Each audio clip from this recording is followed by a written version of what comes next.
제가 아마 여기서 체육인이 아닌 사람 중에 여다니는 사람 중에 한 명인 것 같은데요. 저희 회장님 부탁을 듣고 체육에 대해서 한번 좀 분석을 해봤습니다. 아마 체육 예산이 라는 측면에서 보시는 분들이 많지 않으셔서 아마 저를 좀 많이 부르신 것 같고요. 그래서 제가 체육 정책에 대해서 잘 모르겠습니다만 체육 관련한 정부의 그 예산, 재정 이걸 중심으로 말씀을 드리고 시사점들을 좀 한번 생각해보는 계기가 됐으면 하는 생각입니다. 앞에서 우리 기자님이 정치인을 설득해야 된다 말씀을 하셨는데 예, 맞습니다. 정치가 최종 적점이니까 맞는데 저거 하나 플러스를 한다면 지금 제가 이제 정권이 교체된 다음에 중앙정부 예산 구조개혁을 지금 많이 작업을 하고 있는데요. 그 기재부를 설득하는 게 사실은 또 못지않게 중요한 문제더라. 그게 기재부와 타 부처 공무원들 간에 또 그런 문제가 많이 있고요. 그리고 사실은 우리나라 예산이 한 428조인데 올해 이 중에서 신규 예산이 4조도 안 됩니다. 대부분 하던 거 계속 하거든요. 그래서 정치가 하는 일은 하던 거에 살짝 문지방을 넘는 역할은 정치인이 하지만 그 이후에 그 드라이브하고 하는 건 관료들이 하는 역할이기 때문에 그런 면에서 보면 체육에 대해서도 한번 체육 정책에 대해서 생각을 오늘 좀 약간 뜻밖의 통계들 좀 보실 텐데요. 자료는 안 나와 있지만 작업하다 시간이 너무 촉박해서 못 만들었습니다. 그래서 이 PPT를 보시면서 말씀을 드리겠습니다. 저는 이제 재작년에 이제 잠깐 최순실 때문에 이 체육 예산에 관심을 갖게 됐습니다.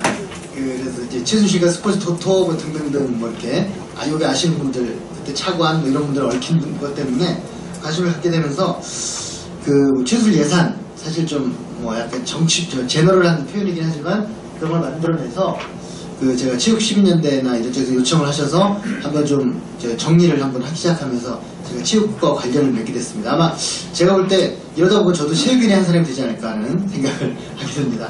그런데 저는 이제 여기 제 제목이 체육의 위기라고 이제 말씀을 이 발제 제목을 해달라고 하셨는데 우리 인문학의 위기 얘기하면 그런 생각 들잖아요. 인문학의 위기냐, 인문학자의 위기냐 이런 말이 있는데 체육의 위기냐, 체육학자의 위기냐, 체육인의 위기냐, 체육업계의 위기냐 뭐 이런 차원에서 한번 볼 필요가 있고 우리나라 전체가 위기이기 때문에 특별하게 여기만 어떤 위기라고 할 수는 없지만 여기에 국한된 그런 문제가 있겠죠. 그래서 제가 그때 이제 제가 했던 건 뭐냐면 이게 제가 이제 결론적으로 말씀드리고 싶은 건데요. 조세 중심의 체육 예산이 아니라는 거고요. 그 다음에 지자체 중심의 사업 계획이 아니라는 거고 기존의 사업 평가가 없다는 거. 이게 지금 이렇게 하고 있다는 게 아니라 이게 부족하다는 얘기거든요. 그 다음에 체육시설의 지속관련 관리 대책이 없습니다. 그리고 예산 소비자, 그러니까 이 예산을 직접 사용하는 분들, 이런 의견, 이런 부분들이 좀 배제된 채 진행되고 있고요. 그 다음에 타당성 검토나 이런 문제가 너무 정치화돼가지고 없더라 하는 거고, 그 다음에 권력의 개입을 벗어나지 못하고 있다. 이게 제가 이제 이 체육의 예산을 보면서 느낄 수 있는 문제고요. 특별히 하나 말씀드리면, 저희 연구소는 이제 지금 1년에 예산 설명서 한 15만 페이지 되거든요. 지금 5년째 축적을 하고 데이터베이스화 시켜서 이렇게 저희가 뭐 저희는 약간 숫자 변태여가지고 매우 즐겁게 막 8,000개 되는 사업의 흐름을 보면서 즐거워하는 이제 그런 걸 하는데 거기 보면 체육만 특별한 게 하나 있습니다. 뭐냐면 모든 예산, 그러니까 15만 페이지에 모든 예산에는 반드시 언론 및 시민사회단체 전문가들의 지적사항이라는 항목이 예산 사업마다 들어있어요. 왜냐하면 사업을 계속 하던 거 계속 하기 때문에 문제점이 시작되면 고치고 하라고 이렇게 있는 건데 문화만 해도 있는데 체육에는 그 항목이 아예 없습니다. 체육 예산서에. 아마 체육국 이쪽 문화문고의 체육 쪽에 이 관료들이 가진 생각이 어떤지를 보여주는 단적인 사례라고 볼 수 있습니다. 거의 모든 분야에 다 있습니다. 하나도 없는 곳은 체육밖에 없다고 할 수 있습니다. 그래서 체육 관료들은 아까 말씀 언론, 시민단체, 전문가들의 의견을 전혀 고려하는 모습을 보여주고 있지 않다가 예산서에 나타난다는 거죠. 그거는 뭐 저희가 직접 파일체 드릴 수 있습니다. 한글 파일로 15만 페이지 중에 체육이 한 2, 3천 페이지 될 테니까요. 그렇고요. 그 다음에 이게 지금 핵심적인 문제인데요. 체육 예산이 어떻게 구성되어 있는가도 굉장히 중요합니다. 체육 예산의 구성이 여기 보시면 일반 회계가 0.26%예요. 0.26%, 99.74%가 일반 회계가 아니라는 거예요. 이게 무슨 말이냐면 일반 회계는 조세로만 구성되어 있습니다. 특별 회계나 기금은 목적세나 부담금으로 유지가 되거든요. 그 말은 뭐냐면 조세로 한다는 게 뭡니까? 저 복지를 조세로 하잖아요. 그러니까 가치가 가장 많이 발현되어 있는 게 조세로 하는 겁니다.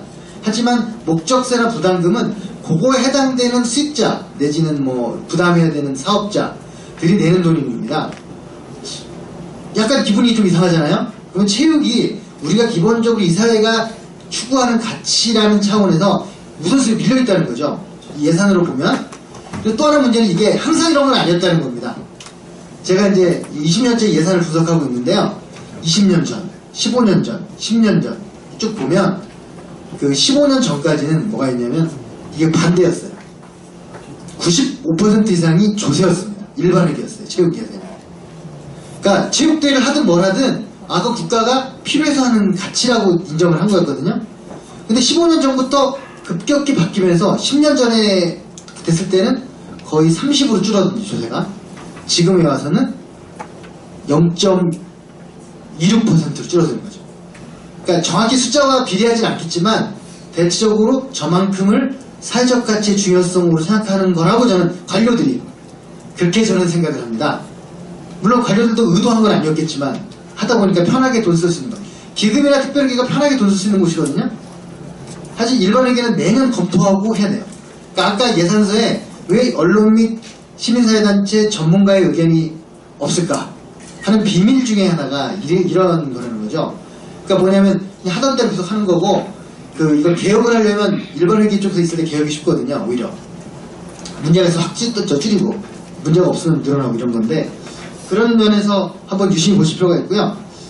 여기서 특히 중요한 게 이제 그 다음 지특회계가 그 다음으로 적은데요. 이 지방에 가는 돈의 대부분이 지역발전 특별회계 지특회계입니다. 이게 오늘 제가 이제 꼭 이 시대의 변화를 말씀드리는 것 중에 재정분권이 이제 지금 이미 결정됐지만 지금 기재부의 저항으로 지금 발표를 못하고 있는데요.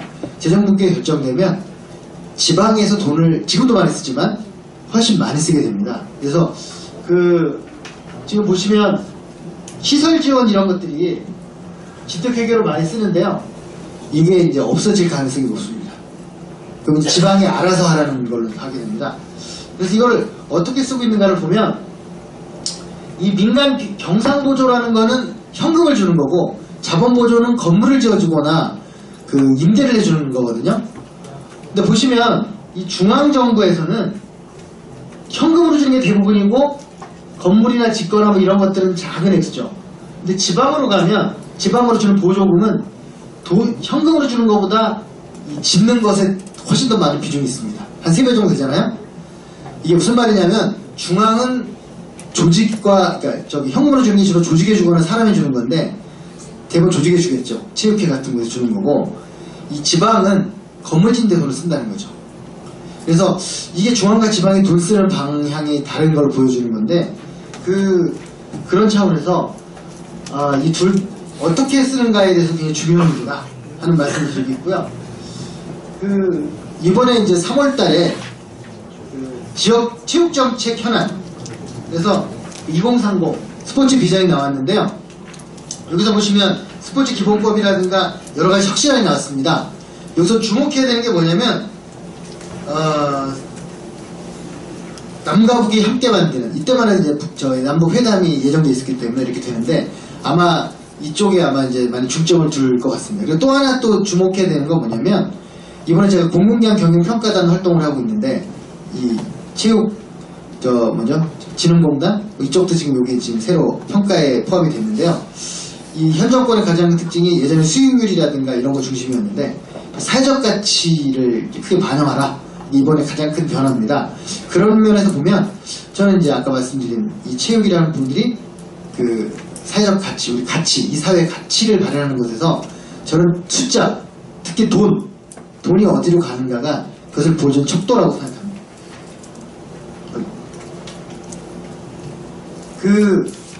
특히 이제 지방분권 방금 말씀드렸는데요. 이 두 가지 큰 흐름이 있습니다. 지방 재량 예산이 확대되는 흐름과 왜냐하면 국세와 지방세 8대2인데 7대3으로 바꾸고 앞으로 6대4까지 가는 게 현 정권의 목표인데요. 그럼 지방에 엄청나게 그 재량 예산이 증가한다는 겁니다. 그래서 그 거의 추정으로 현재 쓰는 지방 예산이 2배 정도 증가합니다. 근데 마냥 좋지는 않죠? 이 잘 쓰는 지자체도 있지만 정말 말도 안 되는 지자체도 많지 않습니까? 제가 시골의 모 군에 갔는데 군들이 보통 2, 3만밖에 인구가 안 되는데요. 예산 2, 3천억입니다. 서울의 군은 인구가 4, 50만인데 예산 4, 5천억밖에 안 되거든요. 그러니까 인구가 거의 20배 가까운데 예산은 거의 비슷한 거죠. 그래서 어디다 쓰는가 봤더니 3천억, 2만 명 살고 3천억 예산을 쓰는데 1,000억을 순수하게 건설에 씁니다. 그 1,000억 건설 쓰는 걸 뭘 쓰나 봤더니 주차장을 한 300억 쓰고 조경공사는 500억 써요. 군수의 동생이 사장으로 있는 회사를 제가 그거 다 공개되는 자료를 갖고 검색할 수 있거든요. 봤더니 1,000억 중에 한 300억을 가져가더라고요. 그리고 바지 사장 있는 회사도 있겠죠, 분명히. 근데 그 군수의 동생 이름으로 된 회사가 그 정도니까 군 지역은 특히 그런 경우가 많은데요. 그래서 참 걱정되긴 하지만 우리가 막걸리 선거를 했지만 어쨌든 그렇게 했기 때문에 우리가 민주주의가 발전한 것처럼 지방도 해결을 해야 되는 거지. 그렇기 때문에 하지 말아야 되는 게 아니니까 그런 면에서 보면 지방 예산이 커지는 건 어쩔 수 없는 현실인데 그때 체육은 라는 우리가 물음을 이제 던질 필요가 있다는 거고요. 그 다음에 또 하나가 뭐냐면 많은 지방에서 그 보조금을 가지고 이제 하는데 보조금이 대폭적으로 감소됩니다. 결국은 앞으로 그 체육, 문화, 뭐 기타 등등등 지방자치단체에서 하는 대부분의 사업들은 지방이 결정하게 되는 거라는 거예요. 그래서 앞으로 이 체육 쪽에 계신 분들이 지방을 어떻게 할 거냐에 대한 좀 고민을 하셔야 되고요.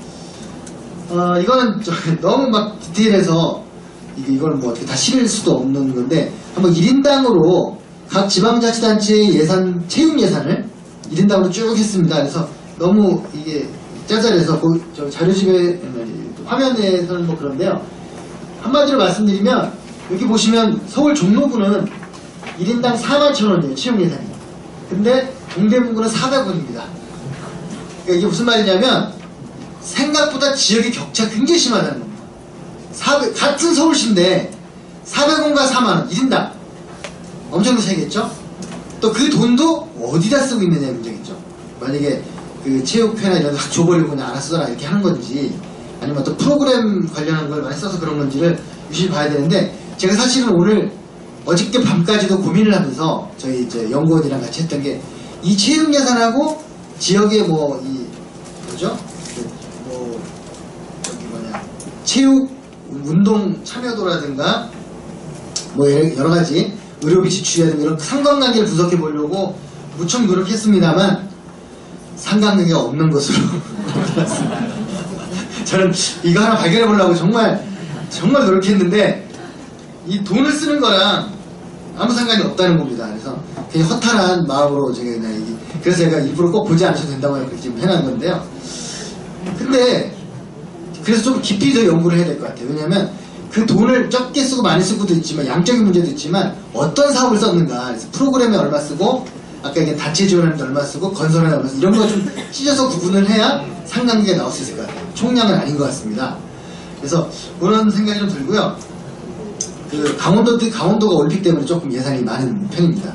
요거는 제가 나중에 자료를 드릴 테니까 한번 회람을 하셔서 아 우리 지역이 얼마나큼 되는구나 하는 참고를 하실 필요가 있습니다. 이렇게 맞습니다. 이건 이제 예전에 그 다목적 체육시설 건립이라는 사업인데 현재 이름은 학교 체육 개방 사업이라는 게 있습니다. 이거 뭐냐면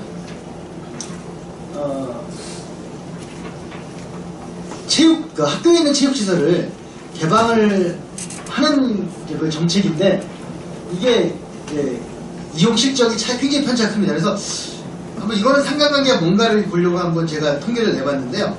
이게 상위 10개 학교입니다.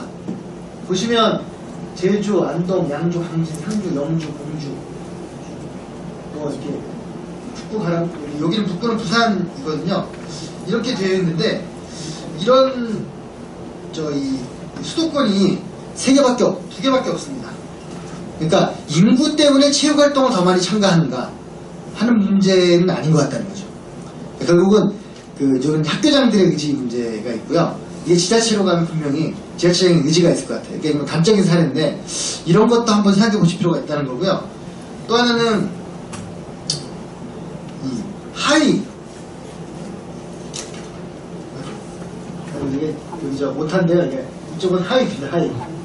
하위인데 하위를 보니까 금산 빼놓고는 놀랍게도 9개가 다 영호남입니다. 앞에도 영호남이 좀 있긴 했지만 이게 뭘까? 강원도나 이런 데는 한 군데도 없고 영호남이라는 건 제가 볼 때는 영호남 지역에 이게 지자체장들의 약간 노력도 필요하거든요. 학교 규장이 물론 학교장이 선택이지만 지자체장이 좀 당근과 지칙을 쓴다든가 여러 가지 노력들을 좀 하면 개방의 여지가 있는데 보시면 1년 평균 365명이 사용한다는 거예요. 365일인데 하루에 1명 사용한다는 학교들입니다. 그러니까 제가 볼 때는 어떻게 하루에 한 명이 사용할 수 있을까? 아마 행사 한번 하고 1년에 그냥 그걸로 통계 내고 하는 것 같습니다. 그래서 아까 앞에만 해도 이렇게 1년에 25,000명 사용하잖아요. 근데 이 뒤쪽, 이 하위는 전부 다 1명. 제가 볼 때 0명이라고 하기 뭐하니까 저렇게 한 것 같아요. 수연식 한 번씩 출입하시면서 매일매일 한번 체크하시면서 사용자라고 할 수도 있는 거니까.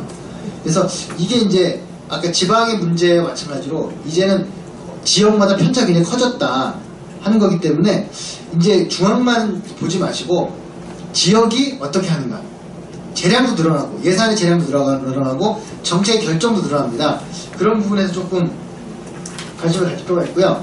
제가 이제 결론적으로 앞에 있지만 말씀드리면 이 재정분권 시대에 맞는 체육정책, 이거는 결국은 관료가 세우는 게 아니라 체육인들이, 체육학자분들이 세우는 역할을 하셔야 된다는 생각입니다.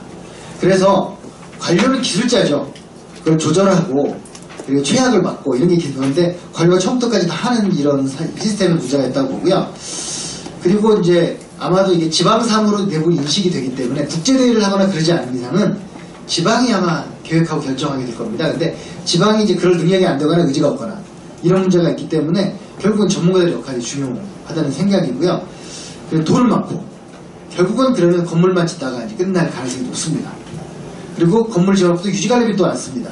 더 나아가 그걸 프로그램으로 활용할 생각을 하지 않기 때문에 이런 거 같은 경우에는 여기 나오는 것처럼 다양한 지표를 좀 개발을 하셔가지고 비교해주고 그리고 칭찬해주고 비판해주고 이렇게 해야 된다는 생각입니다. 그래서 제가 체육정책 보니까 어저께 뭐 연보나 그 무슨 연구소 같은 데 나오는 보니까 지방에 대한 통계가 거의 없더라고요. 전체 얼마냐 이렇게 나와 있는데 놀랍게도 중앙은 1조 1,000억 정도 되는데 지금 체육 재정이 지방이 3조 4천억을 씁니다. 현재도 보조금이 그중에 일부가 있긴 하지만 그런데 만약에 지방재정에 지방 분권이 돼가지고 재정이 늘어나면 그게 3조가 4조, 5조, 6조가 되겠죠. 그랬을 때 양만 늘어난다고 좋은 게 아니라는 우리가 알고 있지 않습니까? 건물 하나 지금 몇천억, 몇백억 써버리면 금방 없어지기 때문에 하지만 만약에 체육인들이 그걸 가지고 프로그램을 운영하고 직접 참여하고 하면 몇십억 갖고도 엄청난 일을 할 수가 있죠. 제가 이제 아는 어떤 모 자치단체는 제가 예산 분석해보니까 이런 작은 공간을 이용한 체육시설에 약간 좀 뭐랄까 자원봉사 개념처럼 해서 1년에 1인당 뭐 몇백에서 한 1천만 원 정도 주면 그분이 거기서 이제 지도자 역할을 하면서 지역 주민들 그런 거 돈이 얼마 안 들거든요. 하지만 뭐 1,000억짜리 스포츠 그걸 지으면 최소 운영비가 1년에 50억에서 100억씩 들어가기 때문에 거기에는 뭐 완전 밑빠진 독에 물을 붓는 이제 그런 겁니다. 그래서 그런 부분들 지표를 계속 연구를 발표를 해줘야 된다는 거죠. 아까 학교 같이 같은 학교인데 어디는 1년에 거의 막 25,000명, 25,000명이면 700명 정도 이용하는 거거든요. 아니 70명? 470, 700, 7,000. 그쵸? 근데 뭐 거의 70배 차이가 나는 거기 때문에 그런 것도 좀 고려해 줄 필요가 있고요. 그 다음에 세 번째가 이제 비로소 지역별 특색 있는 체육정책을 고민해야 한다. 그래서 그 지역별로 특색 있는, 아까 왜 가동이 안 되는 걸 봤더니 모두 다 배드민턴만 하고 뭐 여러 가지 하지 않습니까? 몇 개 안 돼요, 종목이. 우리나라 직업이 2만 개가 넘는데 5개 직업의 80%의 청년들이 그 직업을 얻겠다고 하는 것처럼 우리나라 운동이 얼마나 많은데 몇 개 그 종목에 거의 대부분에 이제 이게 몰려 있거든요. 이런 것들을 좀 다원화시키는 것도 굉장히 필요하겠다는 생각을 좀 합니다. 그리고 그러면서 한 가지 더 덧붙이면 지금 건강이 나빠지는 것도 있지만 이제 아마 이번 지방선거가 지금 제가 공약들을 당시장 후보들 공약을 많이 자문해주고 있는데요. 지금 이번 선거 핵심 키워드 중에 하나가 지방 소멸입니다. 우리나라에서 가장 지금 많이 생존해 있는 나이대가 지금 71년생입니다. 105만 명이 태어났습니다. 그리고 지금 이제 취업이 어려운 지금 에코 세대가 지금 92년생인데요. 이 친구들 70만 명 태어났습니다. 작년에 36만 명 태어났습니다. 팍팍팍 줄어들죠. 그래서 아마도 5년 정도 지나면 우리나라가 인구가 줄어드는, 전체 인구가 줄어드는 그런 시대로 접어든다는 거고요. 우리나라에 읍면동이 27,000개 정도 있는데 이 중에 800군데가 작년에 10명이 태어나지 않았습니다. 그리고 한 명도 태어나지 않는 곳이 16군데가 있어요. 그러니까 이 도시에 사는 사람들은 체감하지 못하지만 이미 시골은 되게 심각한 거죠. 그래서 저는 이제 그거 대책으로 뭐 압축도시라든가 모여 살고 뭐 여러 가지 될 텐데 이제 어떤 활력이 줄어드는 문제도 있거든요. 그러니까 인구가 줄어들었을 때 이미 청년은 없습니다. 이런 걸 어떻게 할 거냐 하는 문제들 뭐 이런 것까지도 같이 고민해서 저는 아까 말씀드린 대로 체육의 위기가 아니라 어떻게 보면 체육 업계의 위기일 수도 있다. 근데 사실은 체육이 얼마나 필요한 시기인가 한다면 기회일 수 있는 시기여서 저는 뭐 업계는 자기 돈 버는 돈벌이에만 관심이 있으니까 좀 지속 가능하고 먼 미래를 내다보는 전문가분들께서 이 사회 구조와 재정 구조 이런 걸 중심으로 해서 체육에 관련된 부분에 관심을 가지셔서 좀 저는 이렇게 생각합니다. 복지도 투자라고 생각하거든요. 복지를 길게 보면 해커먼이라는 경제학자가 보육에 투자하면 16배 경제 효과가 있다고 합니다. 마찬가지로 체육에 투자하면 의료비가 절감되고 여러 가지 통계가 조금은 있습니다. 이런 것들을 좀 체육계에서 그냥 물론 이제 가치가 중요하다는 계속 강조할 수 있겠지만 증명해내는 노력들도 같이 나가신다면 저는 체육의 위기가 아니라 체육의 기회가 될 수 있을 거라고 생각하고요. 제가 이만 마치겠습니다.